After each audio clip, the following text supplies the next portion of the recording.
Ndabaramakije Benedata nkunda amahoro ya Kristo Yesu nabane n'umwe wese. Muri kumwe na Françoise Habonayo. Suye guha icubahiro Imana Data ko yemeye ko dusa kuganira ku ijambo ryayo. Reka dusenge. Uragahezagirwa mwami wacu Yesu. Izina ryawe nirishigwe hejuru ibihe byose. Uragahora usengwa mukunzi wacu mwiza. Nta wundi ameze nkawe, nta wundi asa nawe, nta yindi Imana iriho, nta yindi izokuza inyuma. Uri uko wahoze Kristo mwami ntuhinduka. Habwa icubahiro kubw'uyu mwanya abantu usuye kunyemerera kugira ngo nze nganire n'ubwoko bwawe. Ndabigushimiye ko ari buvyemeye, none nubane nanje ungire neza undongore mu izina rya Yesu, kandi n'abankurikira bose Mana bagirirwe buntu kumva ivyo uvuze, kandi ntihagire na kimwe kibacika mu byo babazaniye vyose. Urakoze mu izina ryawe ryera Yesu, amen. Haleluya. Imana ishimwe. Tumaze iminsi turiko turaganira ku ijambo ryitwa kwizera. N'ubu numva sinzi, numva mpwemu yera guma asunika kongera gusubira kubw'iryo jambo kwizera. Kwizera twarabonye ko kwizera n'ubuntu bw'Imana, si kubw'ibikorwa byacu twakoze, ariko n'ubuntu bwa Kristo, ni neza y'Imana yatugeze ko maze twumva ijambo ry'Imana turihizera. Imana ishimwe. Hari igihe umuntu yokwibaza ati none bizera gute by'ukuri? Iri jambo kwizera ni jambo rigoye, womenga riroroshe ariko ahandi riragoye. Uriko urabibwira umuntu atabizi, na Nikodemu yaraje kuri Yesu aramubaza ati none umuntu yosubira mu nda yovuka ubwa kabiri gute? Hani yari umuntu akuze azi ivyanditswe, ariko ntibyari byoroshe gusobanukirwa ingene umuntu yovuka ubwa kabiri kandi ari umuntu akuze. N'ukwizera rero womenga biroroshe kuvuga, ariko uriko urabibwira umuntu atabizi agomba gukurikira uko kwizera, bisaba gusobanura cane. Kwizera twavuze bakwakira gute? Canke mbese umuntu abigenza ngo iki? Canke kumeze ngo iki? Twaravuze neza yuko kwizera ubwa mbere bwobwo ntibiva ku bikorwa byiza twakoze, oya, ahubwo n'ubuntu bw'Imana. None ubwo buntu bw'Imana bwobwo buboneka ngo iki? Canke umuntu yokora gute kugira ngo uko kwizera akuronke? Mwene data uri kurankurikira, wewe utarasobanukirwa kwizera ico arico, niwe ngomba ngandire nawe. Kuri bene data bandi mu musanzwe mwarizeye Kristo murabizi, mushobora no kubimfasha gusobanurira abantu. Ariko ijambo ry'Imana ryaratubwiye ngo umuntu yizera, ubwa mbere hoho umuntu yumviriza ijambo ry'Imana, amaze kuryumva akagyemerera, niko akemerera ico iryo jambo ryavuze, niko kwizera, kwemera. Abandi bavuze ngo ni ukwemera. Iyo bavuze ati uriya muntu aremera, ni ukuvuga ngo ujya muntu afise ukwizera, ujya muntu afise ukwizera Imana. Canke naho yavuze ati ujya muntu n'umuhakanyi, ni ukuvuga ujya muntu ntiyemera Imana, ujya muntu ntiyizera Imana. Muri ayo mavuga uko ari abiri, kwemera canke guhakana, birerekana kwizera canke kutizera. Rero ntasubiyemo birebire, twarabivuze mu mavideo arenganye. Uyu munsi ngomba kuvuga akantu canke gusobanura cane gatoyi ku kintu bita kwizera. Hari igihe umuntu avuga ngo arizeye, ariko wagira uraraba imico yiwe canke uko abayeho ugasanga by'ukuri niba yarizeye ntibyafashe. Niko navuga, kuko Yakobo yaravuze ngo ukwizera kutagira ibikorwa kuba gupfuye. Iyo umuntu avuze ngo yizera Imana hanyuma rero ntakora iby'ijambo ry'Imana rivuga, uyo muntu ntaba yizeye. Oya, umuntu ntaba yarizeye, canke naho ntaba yarizeye, ntaba yaremeye kuko iyo wizeye umuntu canke wizeye ikintu, iyo wizeye ukurikiza uca ugendera mu mabwirizwa yacu, aho niho herekana ukwizera ufise muri ico kintu. Imana nishimwe.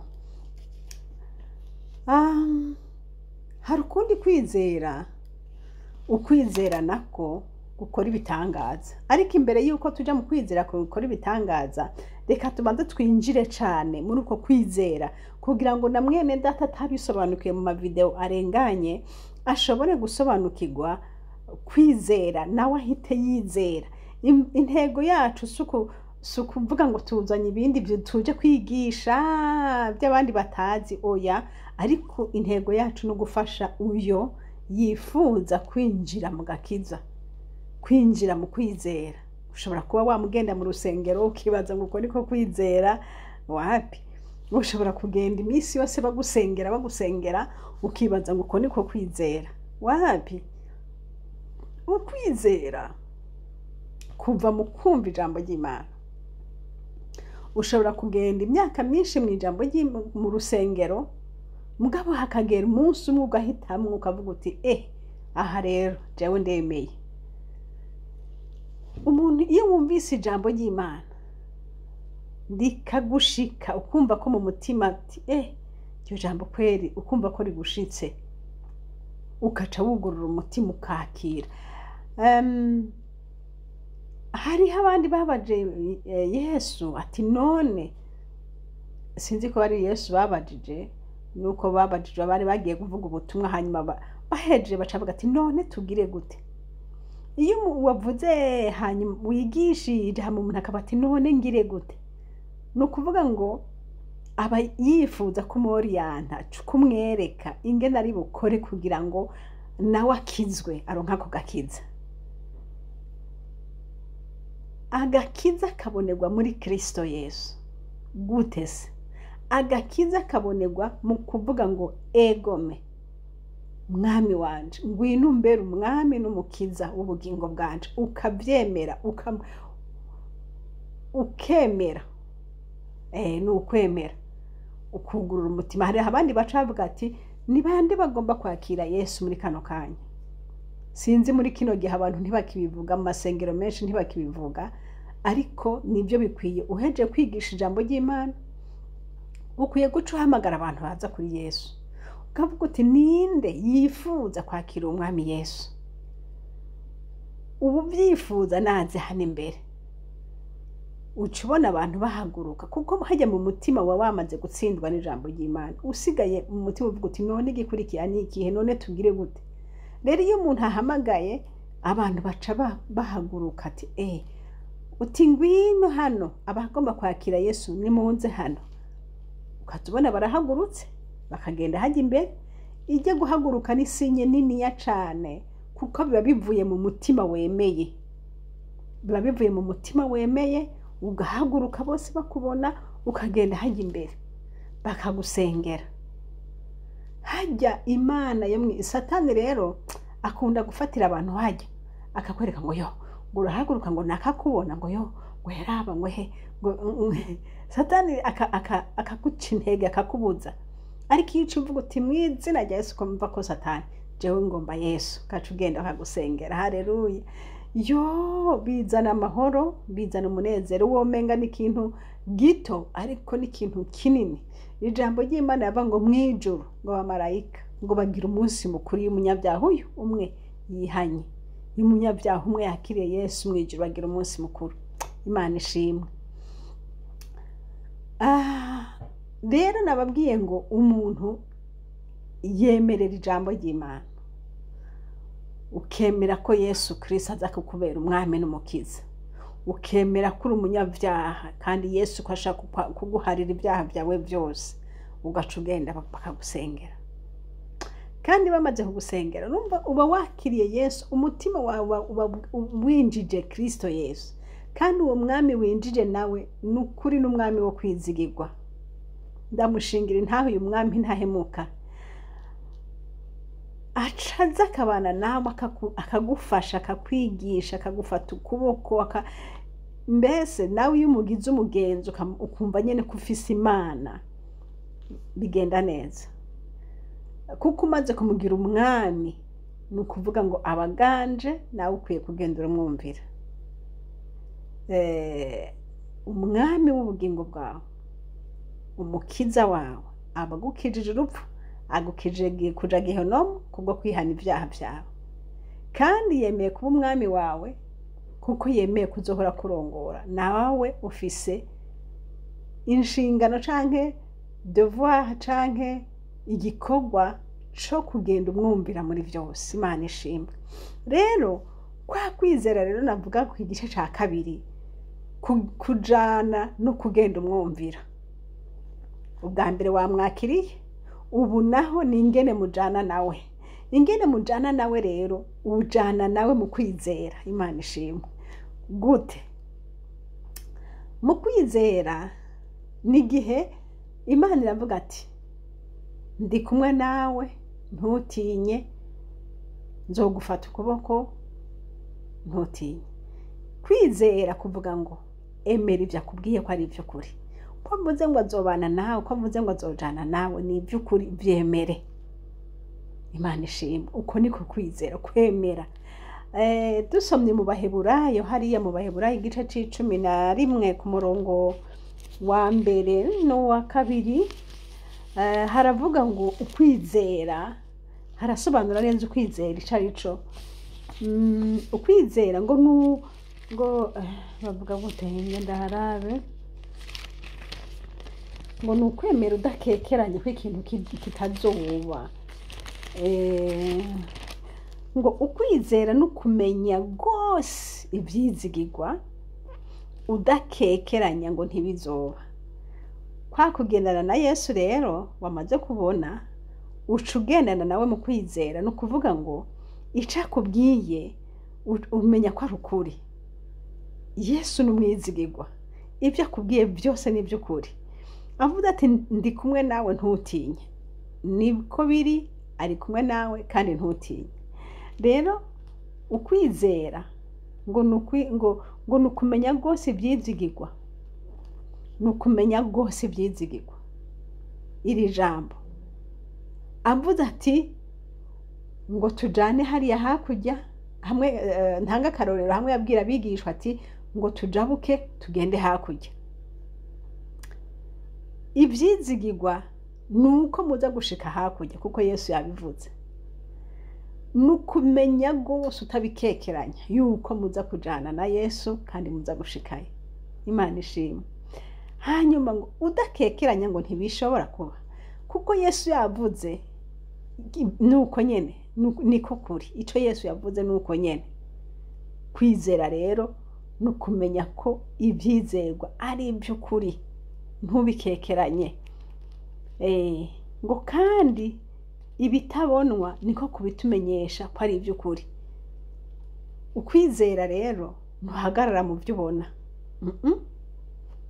Ntuhagarara mu vyo ubona. Simpa kubona igicu ngo uce umenya ngo imvura ihavigwa. Oya. Ukwizera Yesu yavuze ati uyu munsi ku mugoroba, nk'akarorero ati umunsi ku mugoroba imvura iragwa. Ubu turi nka 3:00 zo mu gatondo, Yesu akaba yakubwiye ati 10:00 imvura iragwa, uze gutwara umutaka ni wagenda kuri ya rendezvous ufise. Ukwizera kukubwira ngo hitana umutaka, naho haba izuba ryaka cane, hitana umutaka, kuko bimwe yavuga ni vyizerwa, ni ivy'ukuri, bihava biba. Muranyumvaga Benedata? Uko niko kwizera. Ariko ubwenge oya, ubwenge n'ukwizera birajyana ntibijana. Ubwenge bukubwira ngo guhera abantu kisi gihe c'imvura, guhera abantu nta n'igicu kiriho, guhera ubwenge bukubwira ngo hanze wabe ko igicu kihari, ngo canke wumvize mituragaro kwiriho, canke ariko kwizera suko kwizera, wizera yakubwiye ko ari ivy'ukuri, ukumva ko ari ivy'ukuri kandi ukabona ko bihava bishika kandi ntubikekeranye. Imana ishimwe. Ku murongo wa 2 ngo icatumye abakera bashingirwa intahe nuko bari bagufise. Haleluya. Abakera bashingiwe intahe kubera yuko bari bafise ukwizera.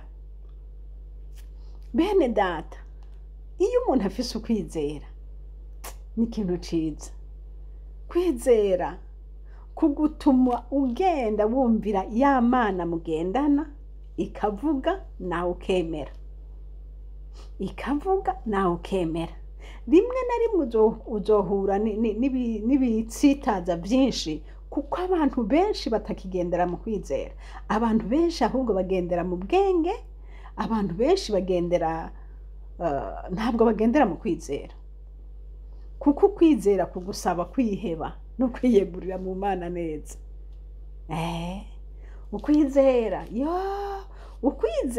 ukwizera Mana we, ukwizera ntigutetereza, kwizera ni namahoro, kwizera sinzi ingene numva no bivuga. Aburahamu yabwiwe n'Imana agende gutanga umwana wiwe Isaka akunda kw'ikimazi.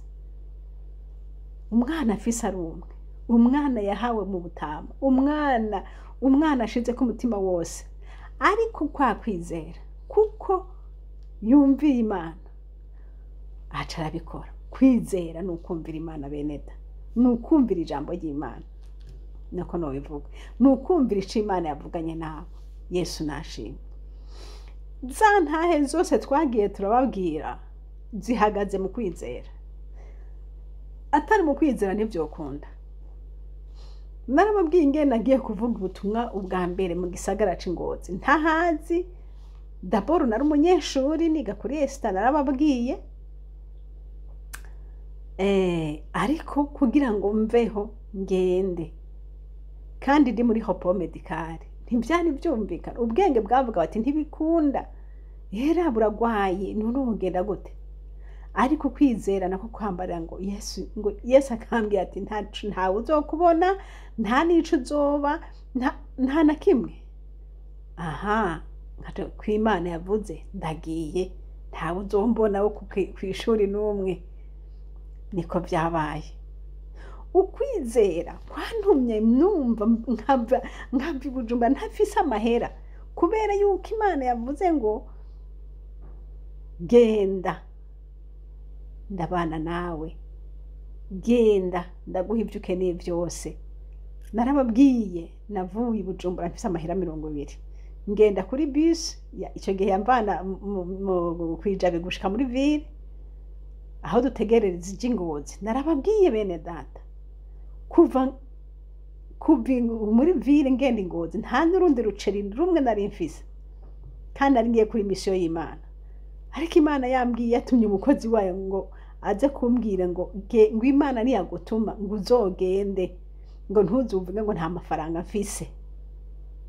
Nca nizera uwo mukozi w'Imana ko yatumwe n'Imana. Nca ndagenda.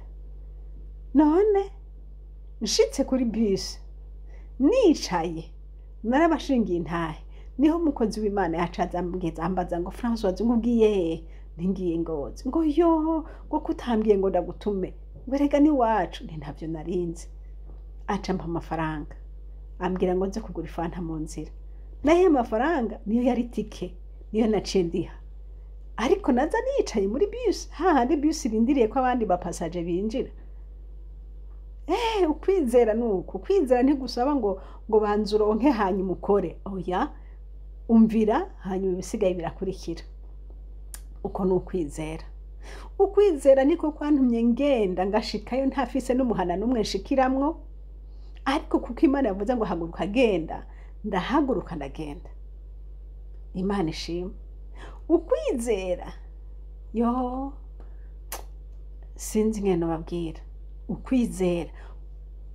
Ukwizera niko kwatumye cagihe nababwira ngenda ndaduga Igitega ngiye kurondera umupatiri n'izina ryiwe nari hawe, ariko ntamuzi ku maso. Ariko Imana iravuga ati genda. Ndagenda afise izina ryiwe ndamurondera sinobisubiramo nayo babwiye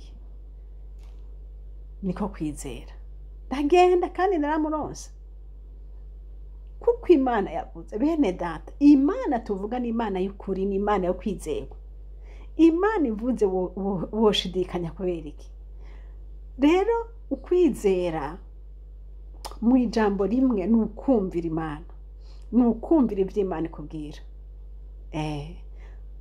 ukwizera ni ukumvira ivyo Imana ikubariye hanyuma ukwizera kugenda gukora ibitangaza mu kubaho kwako ukwizera hari Petero na Yohana cagihe bari bagiye kwinjira mu rusengero ngo basanze ikimuga kiri imbere gisegerereza imbere y'urusengero ngo baca bamubwira bati ifeza n'izahabu ntabyo dufise ariko ico dufise turakiguha mu izina rya Yesu Kristo haguruka utambuke bari bafise ukwizera ubwo hari hica Imana yari yababwiye ati imbere y'urusengero murahava muhasanga umuntu muce mumuhagurutsa arahaguruka hajya umuntu agendana n'ijwi ry'Imana ntibapfuye kubivuga gusa hajya hari hica Imana yewe yari yarababwiye kuko ukwizera gukora ibitangaza kugendana n'ijwi ry'Imana kugendana n'ico Imana yakubwiye Imana ishimwe sinico hari ikindi gihe ukwizera kuva kuri wa wundi asengerwa turavye mu byakozwe n'intumwa gatatu ku murongo wa 6 canke byakozwe n'intumwa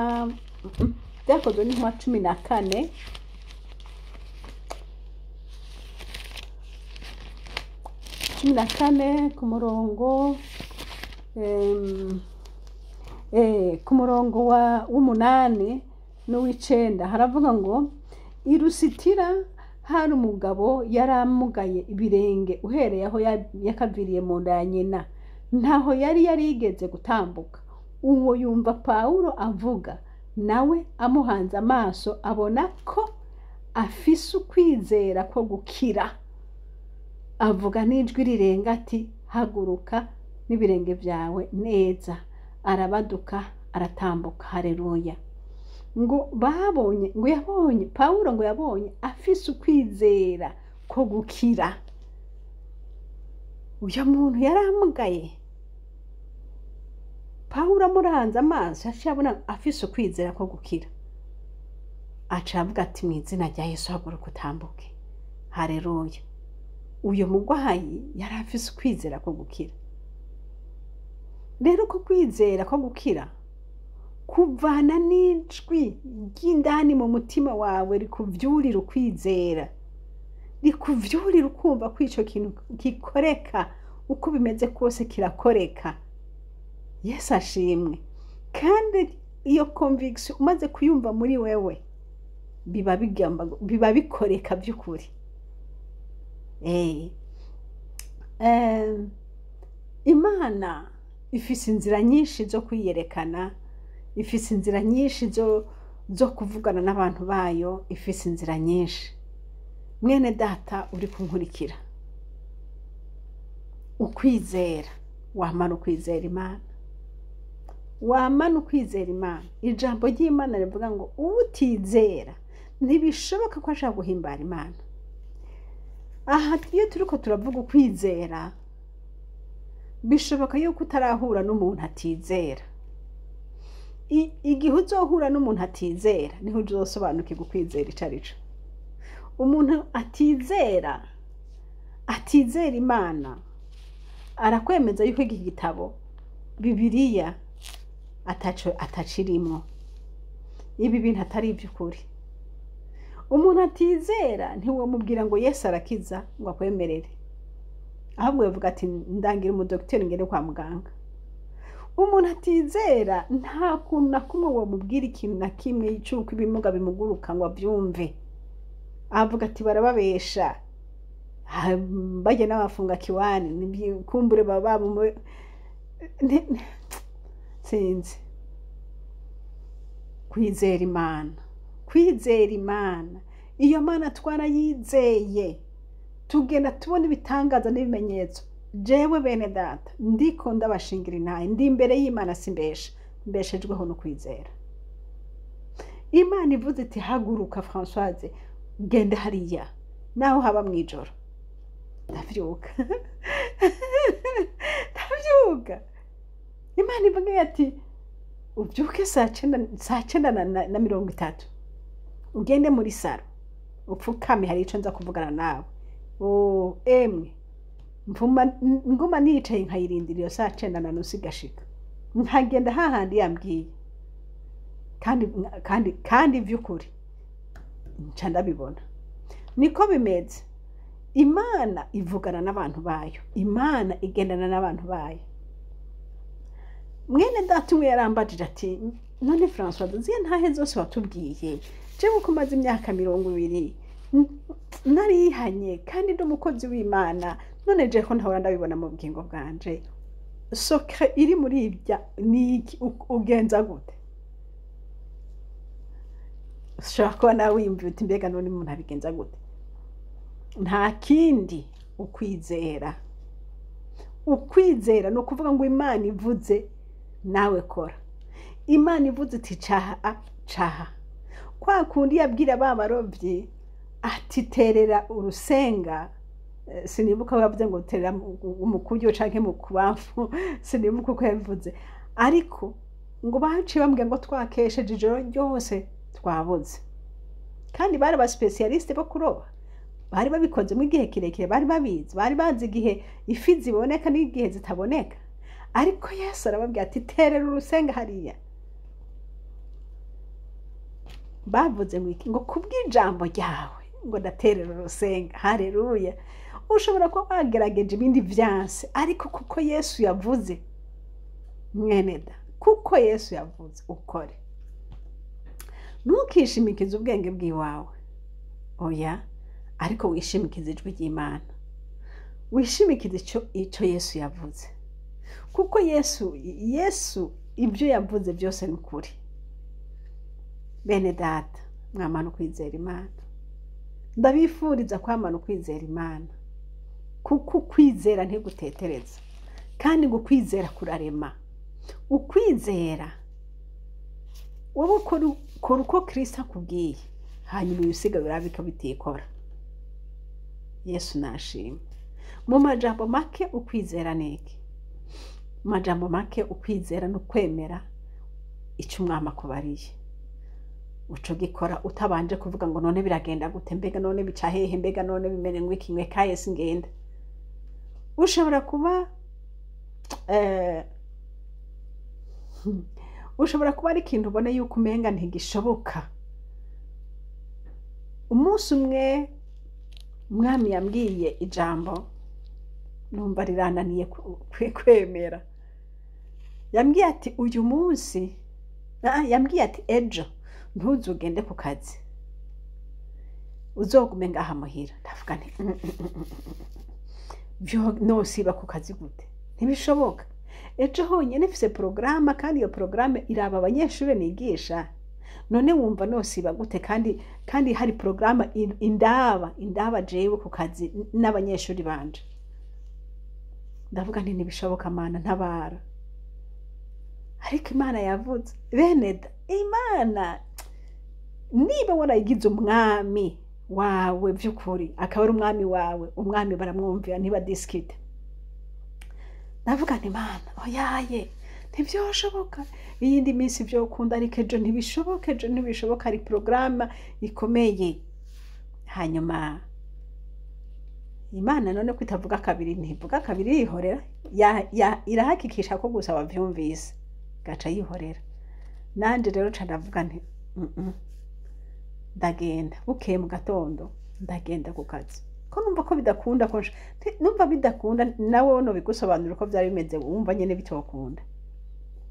Hanyuma rero ngiye ntambutse aho dutegerera train, kuko je nakorera kure cyane, hama twagira na train kuva muhiri wanje naho dutegerera train, n'urugendo n'iminota mikeya.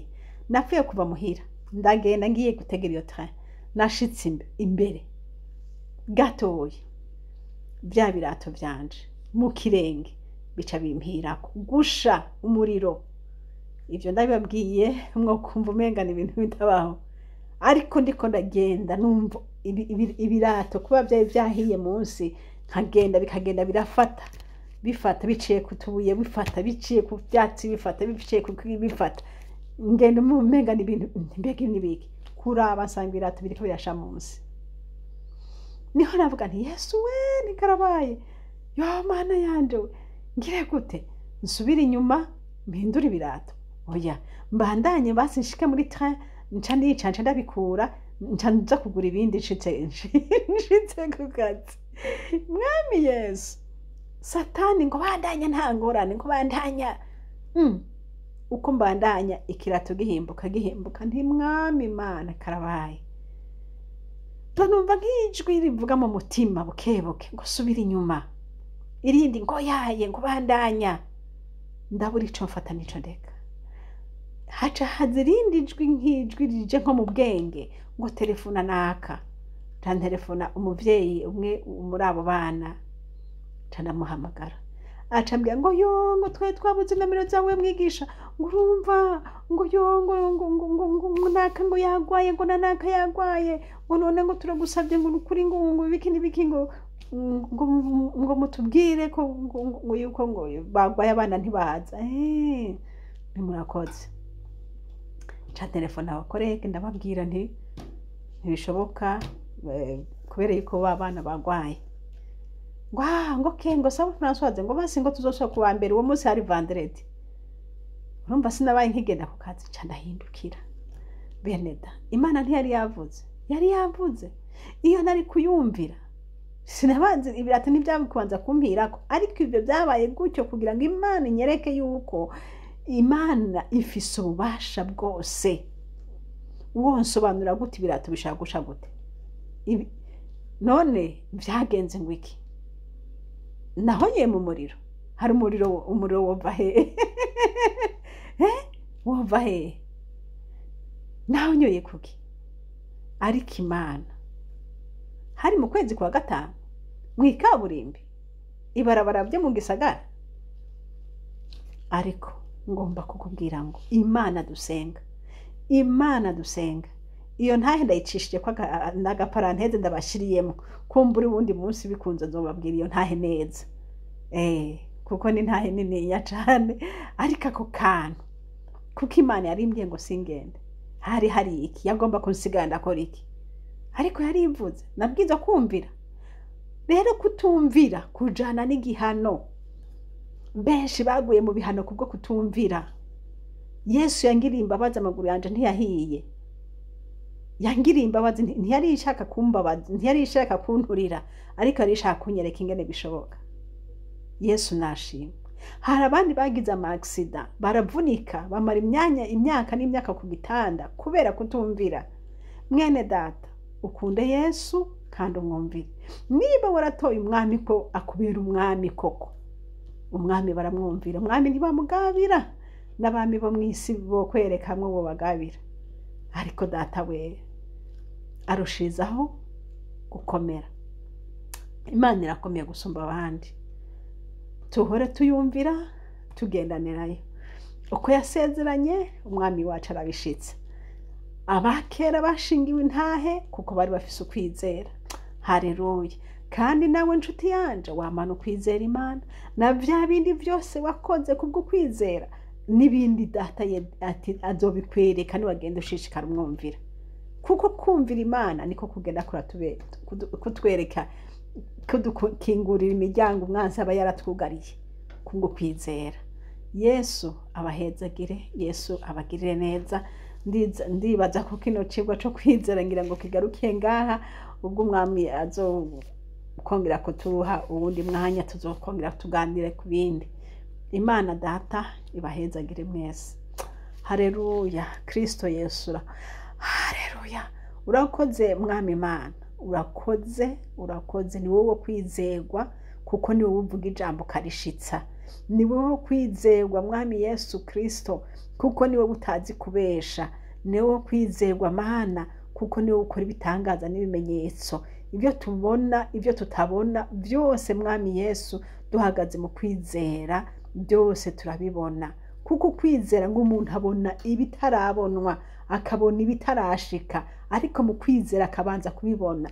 Haleluya, urakoze Yesu, utwongerereze ukwizera nk'uko babigishwa bavuze ati utwongerereze ukwizera. Mana, uduhe ukwizera nk'ingabire, ndakwinginze umuntu wese umuhe kumva rwose yuko akwiye kukwizera.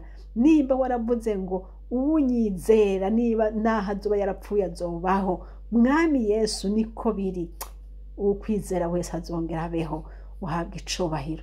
Mwami Yesu, niba ijambo ryawe rivuga ngo ndi kumwe namwe gushika ku muhero w'isi, ndi kumwe namwe iminsi yose, ukwizera kutubwira ngo twemere ko rwose uri kumwe natwe.